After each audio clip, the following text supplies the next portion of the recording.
Ano yung pinakamatinding challenge na dumating naman sa'yo?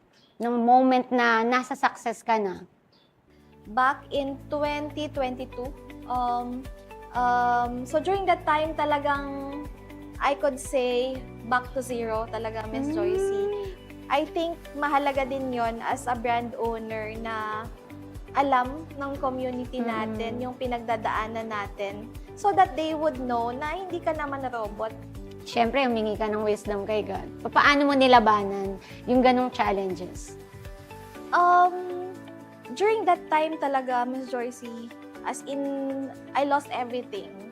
Totally nag-iba na yung mundo mo. New life, new people, you have to start again. So, the question is, paano ka lalakad?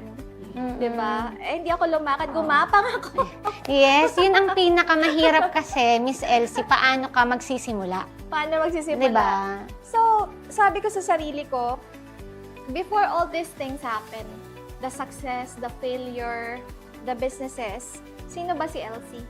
So, babalik tayo dun sa part na I was just an ordinary woman na may extraordinary dream. So, parang, yun po, parang binalikan ko lang na dati naman wala naman talaga lahat eh. It was all blessings from Lord. Na parang sabi ni Lord, sige, tingnan ulit natin yung resilience mo. Ibalik kita sa kung ano yung before. And sabi ko, kung nagawa ko siya before, bakit hindi ko siya kayang gawin ulit?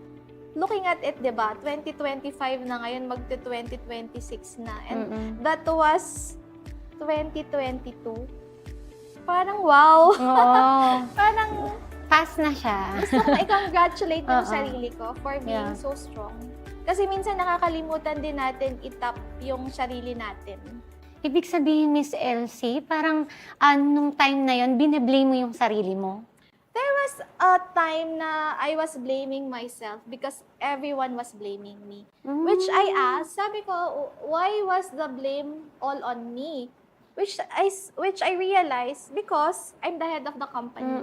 And this is a big lesson for all entrepreneurs. If you're the head of the company, you need to sharpen yourself. Saan ba ako nadapa? Saan ako nagkamali? You need to be honest and you really need to swallow it. Kailangan mong tanggapin yung katotohanan na hindi, there are circumstances na although hindi mo ginasto, but there could also be circumstances na sana nagawa mo. And totoo yan, Miss Elsie, na wala kang ibang sisisihin kundi sarili mo. Kasi pag sinisi mo sila yung may kasalanan, hindi ka mag-grow. Yes. Diba? Which is, narinig ko sa'yo kanina, kailangan maging strong ako. Kailangan anong i-improve ko sa situation na to kasi may mali ako.